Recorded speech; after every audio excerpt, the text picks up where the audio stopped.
Kayo ang dahilan kung bakit di ako sumuko sa mga bagay na kung ba't ang luha ko'y tumulo. Ito ang mensahe ko upang aking ipahatid sa mga tropa, kaibigan, kapangkat at kapatid. Pasasalamat kong kay tagal ko nang gustong sabihin. Ang puso ko ang gumawa nitong aking awitin. Para sa inyong lahat, ito ang tanging paraan sa mga taong para sa akin ay palaging nandyan. Hambog.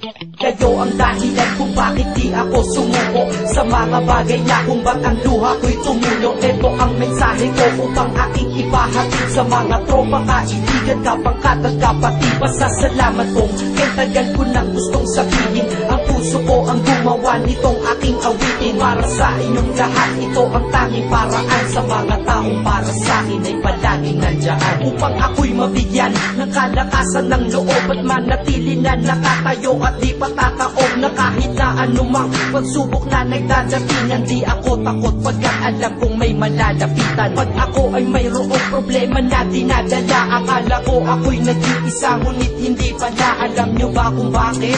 Kasi andyan sila, handa na iabot ang tulong nagmula sa kanila. Walang reklamo at walang hinihingi na kapalit. Kaya di lang kaibigan turing ko kundi sang malapit na kapatid. Sila'y kinikilala kong ikalawa na pamilya. Wag ko daw isiping mag-isa ka pa. Dahil sila'y aking sandalan, di ako pinabayaan. Damahin ko kalungkutan, di nila pinapayagan. Kung wala kayong lahat kaibigan ko, marahil wala na rin ako, ngunit nandito pa ako dahil kayo ang dahilan kung bakit di ako sumuko sa mga bagay na kung ba't ang luha ko'y tumulo. Ito ang mensahe ko upang aking ipahatid sa mga tropa, kaibigan, kapangkat at kapatid. Pasasalamat kong kay tagal ko nang gustong sabihin. Ang puso ko ang gumawa nitong aking awitin. Para sa inyong lahat, ito ang tanging paraan sa mga taong para sa akin ay palaging nandyan. At di kayo nawawala at di ako tinalikuran. Yan ang dahilan kung bakit hindi ko kinalimutan ang aking pinagmulan. Pakikisama nangunguna pag nakita ka ng tropa, sasabihin shot ka muna. Pag nabadrip sa pamilya, lalabas ka lang ng bahay. Lakad lang ng konti, andyan sila at merong tagay na inyong pagsasaluhan at inyong pinapaikot. Simpleng tulong yan nilang unti-unting pinapalimot. Ang problema mong pasan-pasan sa mga pangyayari sa tahanan o sa pera o kahit pa sa babae. Kahit sa gulo o away, tila pa mga sundalo. Di pwedeng maiwan ang isa, manalo o matalo. Ganyan ang kaibigan ko, mas kilala bilang barkada. Kung ako'y mamamatay na bukas,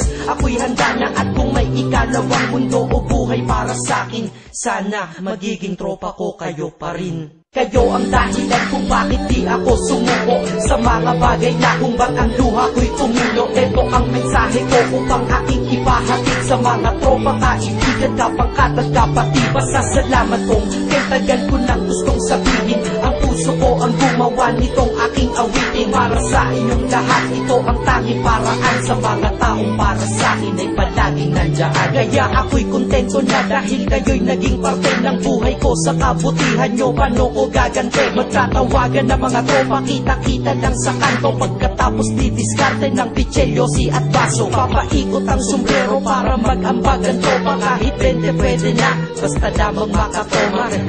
Ganito kami, at least magkakaramay. Kaya wag kang magtaka kung ba't masasaya ang tambay. Dahil tambay ay binubuo ng samahan na tunay. May kaibigang adik, mabait, iba ay merong sungay. Oo, iba-iba ang aming mga katauhan, pero iisa ang grupo pag sa trip at kagaguhan. Pag ika'y nalulungkot, kanino ka ba lumalapit? Pag nais mong bumitaw, kanino ka ba kumak